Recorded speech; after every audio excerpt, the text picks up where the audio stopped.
Hi. So, I just wanted to pop on really quick and let you know that my schedule is changing a bit, I think. I don't know. So, for that reason, I'm going to close my books for personal readings for the time being.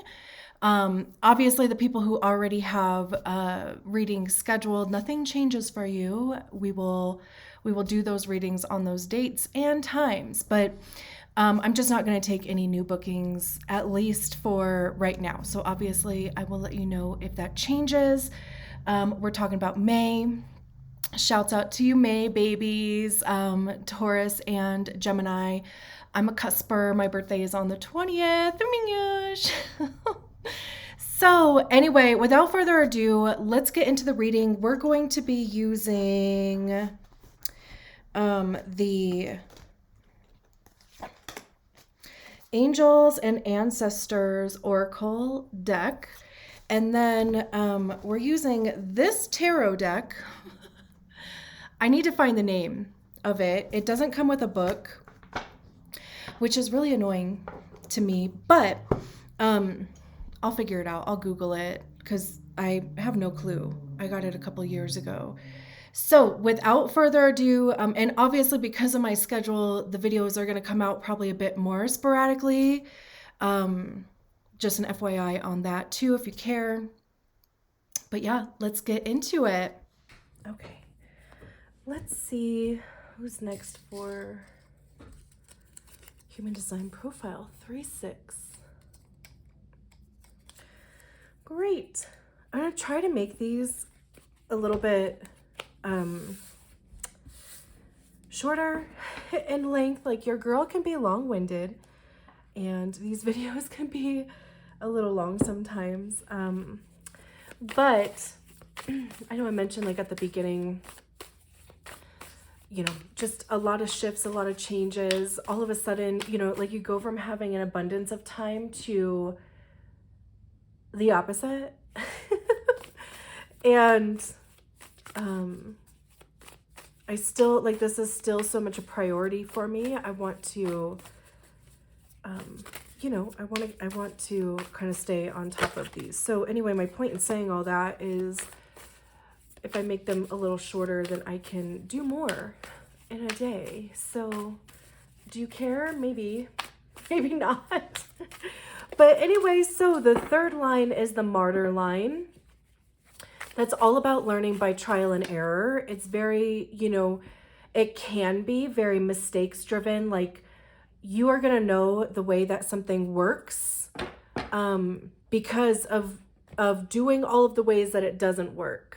I realized I didn't have my microphone plugged in, so I don't know if that makes a difference, but yeah. So, you know, it's like, you got to get your hands dirty. You got to try it in order to see if it works or not, see if you like it or not. You know, like, you're probably not going to be one of those type of people that can just be told, you know, like, you need to do it yourself. You know, there's the thing about making and breaking bonds with the third line also. That's, you know, that could be for an hour or two, as far as, you know, breaking a bond. It could just be also just recognizing that people come into our lives for a reason. Sometimes they, you know, they fulfill the purpose, whatever that purpose is, and then they leave, you know. And that's with the third line. Life is just like constantly bumping up against you and constantly, you know, ebbing and flowing, I guess. So then there's the sixth line, and the sixth line has the 3 tiers. So the first 30 years of life, the third line is lived as, or I'm sorry, the sixth line is lived as a third line. So the first 30-ish years of your life, you are a 3-3, which can be chaotic. It could be destabilizing. Is that a word? Anyway, because you have like a double dose of the third line. It's a lot of experience through, again, trial and error. It's a lot of learning lessons, maybe the hard way. And then after your Saturn return, it's called going on the roof. And that's where you kind of retreat a little bit. You're not fully going to retreat because you still have that third line on the conscious side that's going to be pulling you back into life, basically. But from like 30-ish to 50-ish, you are what they call on the roof. And that's when you start unpacking all of the stuff from your first 30 years. Again, deciding what stays, what goes, what works, what doesn't, what you like, what you don't like. Still, kind of needing to get your feet wet or your hands dirty, but maybe being a bit more cautious, picking and choosing. But it's like that the boredom of being on the roof is probably going to get overwhelming sometimes, and you're going to need to come down off the roof, get your hands dirty, try something. But then after about 50-ish, you come off of the roof and step into that role model, which, role model, it doesn't necessarily mean that you're going to be on stage, and, you certainly can be, but it's more so living by example, because those 6 lines are very wise. You have the information, you have the wisdom if somebody were to approach you and ask, questions about a subject that interests you, or that you just have information on because you tried it, you got your hands dirty into it. How many times have I said that phrase? Why do I keep going back to that? That's just kind of interesting.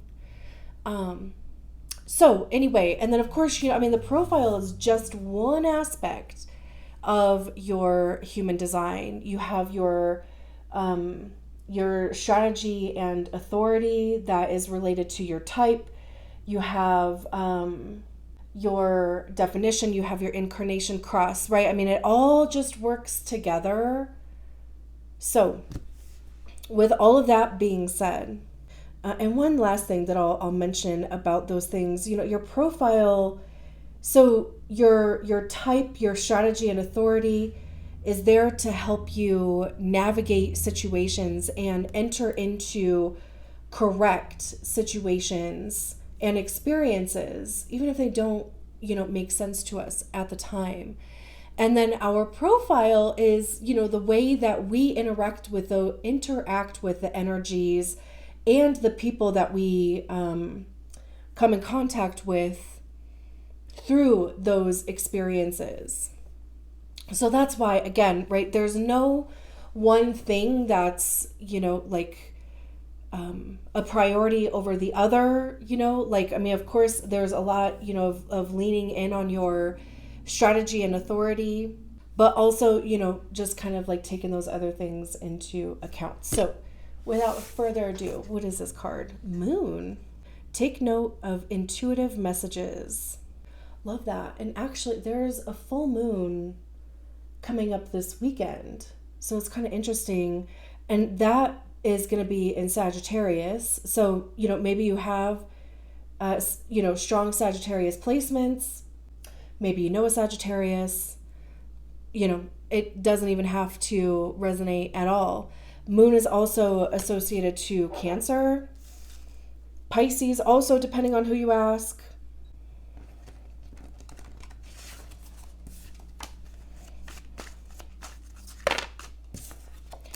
We have the 5 of Pentacles, the 2 of Swords,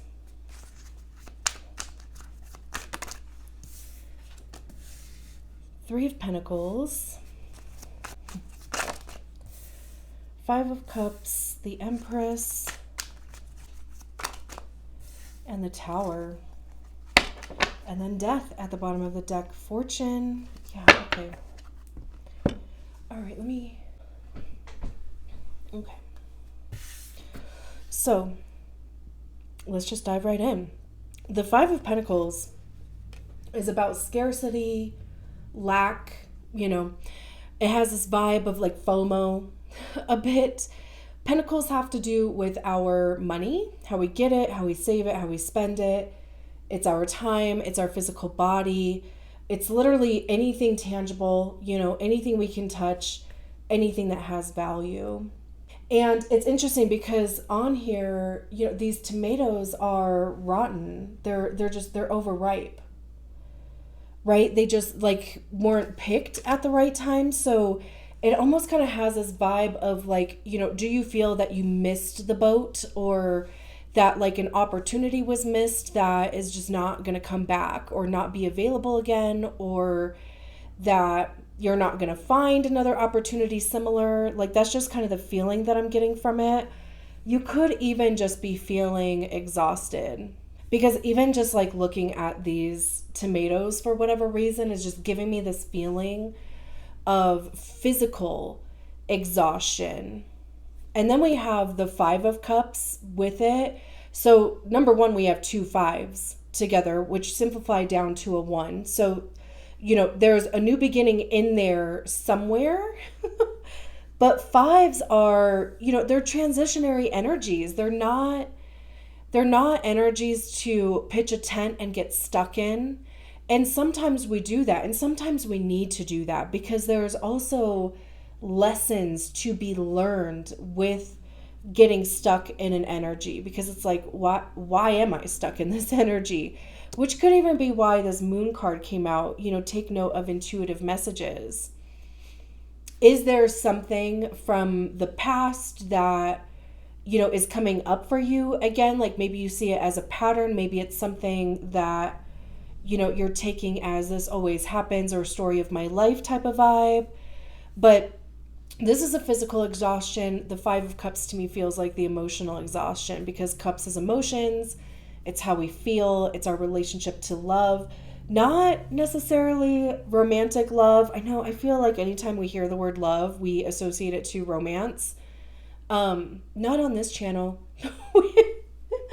I don't do relationship readings, because for me, it's like, it all starts within ourselves and our relationship to love and to our love for ourselves. And, we can only give as much as we give ourselves. So that's basically why I just don't do relationship readings. And there's a ton of great relationship readers out there. I'll leave it to them. So the 5 of Cups is this card about, grieving and loss. It's actually going through the process of grieving. It can be a bit of depression, but it's also this like disappointment, because traditionally there's a figure on the card who's staring at these 3 cups that are overturned.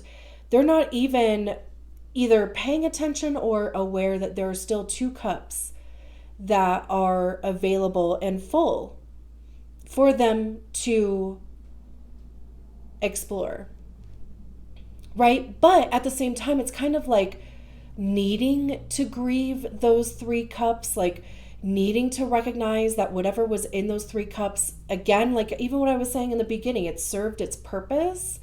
The energy has been used for whatever purpose the energy was there for.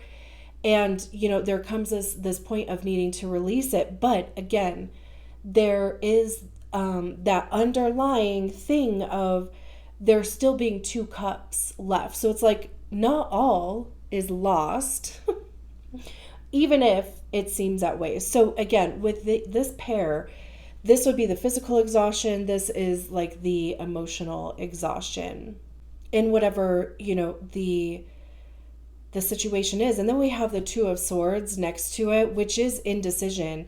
It is this card of, feeling stuck, it's like analysis paralysis, but it's early in the suit, like it's literally the card that comes right after the Ace of Swords. And the Ace of Swords is like a new idea, a new shift in perspective. It's, receiving or understanding a new truth, or inspiration even. And then after that, it's like, okay, now what? Like, what do I do with this? Do I do anything with this? Which is, where strategy and authority would definitely come into play, because sometimes you don't need to do anything with it. sometimes it's just a matter of recognizing it, even like allowing yourself to flow through it. Be there for whatever reason you need to be there, and receive the intuitive messages that you need to receive out of this situation. And that might help you, make a decision. Swords are also, it's about our minds, right? It is about our perception of realities, which is closely related to ego. And ego is created by the stories that we attach to the experiences that we have in our lives, right? So this situation over here, is this an old story for you? Is this, like I was saying, is this one of those, this is a story of my life, or it always tends to go this way, or, whatever the case may be. Even burnout, of course, like if you're not a sacral being, even if you are a sacral being, sacrals are generators, manifesting generators, and non-sacral is literally everybody else, so manifestors, reflectors, projectors. Obviously, non-sacral beings have the tendency to experience burnout quicker than sacral beings, and sacral beings, we have a tendency to experience burnout when we are putting our energy into the wrong shit. Like if we're putting all of our energy and life force into something that doesn't light us up, that we don't love, then we experience burnout that way. Non-sacral beings, you don't have that direct connection to the sacral energy. So you need to prioritize rest, which can be hard in like capitalism, right? And especially too, because most people are conditioned to be more generators and manifesting generators. So, it's like the big thing with human design is deconditioning a lot of, cultural and societal things, but also, family and childhood and micro and macro, everything. It's interesting that there is this rope here, and on either side, there's the 5 of Pentacles and the 3 of Pentacles.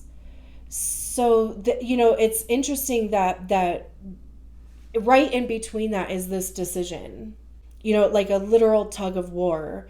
And maybe it's been going on for some time because it's literally hanging on by a thread. So it's either that, just the tension or being near these swords has started to kind of cut through those threads, or just by having the tension of pulling on each side, it's just starting to unravel. And literally, I mean, like I said, it's hanging by one effing thread. Aren't we all just hanging by an effing thread? I don't know. I am. Strongest thread in the history of threads, but still. And I love that it's paired with the Empress card, which is Taurus or Libra. Again, you don't have to be a Taurus or Libra. There doesn't have to be a Taurus or Libra around. I'm going to point it out. And Empress is all about, the divine feminine, not necessarily the gender, but the energy. And the energy of the Empress is, or the divine feminine is flow. It is intuition. It's, reproduction of, opportunity or abundance. It's receiving, it's like creating beauty. It's self-love, nurturing. And I love that there's these trees coming out of this heart, because to me it just has this feeling of really nurturing something from the heart center, which is interesting with it coming next to the 5 of Cups. I mean, this isn't a water card, but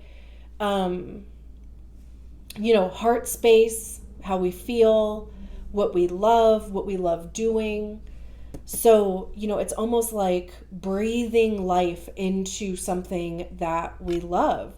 And maybe that's the indecision. Like maybe you don't feel like it's possible, or maybe you know, because of this situation over here, you don't even have the energy to put into that thing.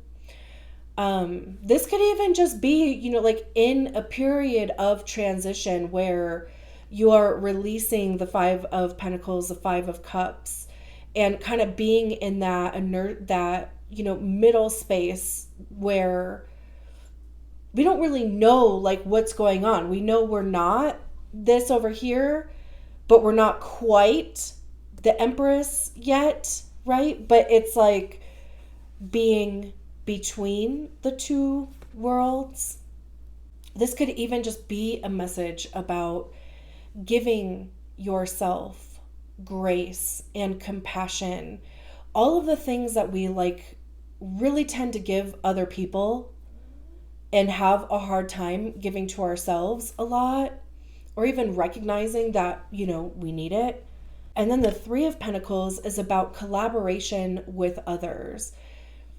It doesn't specifically have to be, you know, like 3 people involved or you and 2 other people. It doesn't have to specifically be 3 people, but it is just the energy of collaborating, working with other people on a common goal. You know, we have these ants on this anthill, and they all know what the goal is, or, you know, everybody has their job, whether they're told what it is or whether it's instinctual, intuitive even. But it's like everybody's working together to ensure, you know, the colony succeeds or stays alive, or whatever colonies do. So it's interesting. I mean, there could be other people who either maybe you want to work with, maybe they want to work with you, maybe there's somebody out there that can help you in some capacity. Maybe it's even just been something that you've been considering, since we have this Two of Swords in the middle. Like, you know, if you're over here, maybe there's somebody that can help you. I mean, you know, a therapist, a life coach, you know, a friend, a mentor. You know, it doesn't have to be quote unquote like as serious, you know, as a therapist. But I mean, obviously, I'm a big proponent for therapy, so I'm not putting that down. I'm just saying, you know, it's a spectrum. It can be anything on it. And again, you know, like I was saying, there is this deep deconditioning thing that happens with human design. And depending on like where you're at, you know, whether you're under or what am I trying, how am I trying to say this? Whether you've reached your Saturn return or not, you know, or if you're over the age of 50-ish or not, you know, depending on wherever you are in this. Because I'm just looking at this and like, you know, looking at all of these little pathways and caverns, and, you know, it's like a maze. But it doesn't like feel confusing like a maze does, though. You know, because I mean, these ants created it. So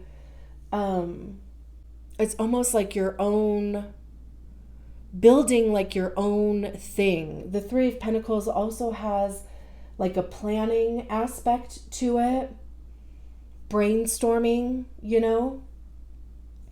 And then we have the Tower card. This could even be, and especially with it paired with the Three of Pentacles, it could be just true to third line form, things just not going as you had planned. Because I literally, like, when I looked at this card, it's like burn the shit down. I don't know what that means, and obviously I'm getting that because this tent is on fire. You know, it's struck by lightning. It almost kind of looks like there's a forest fire back there.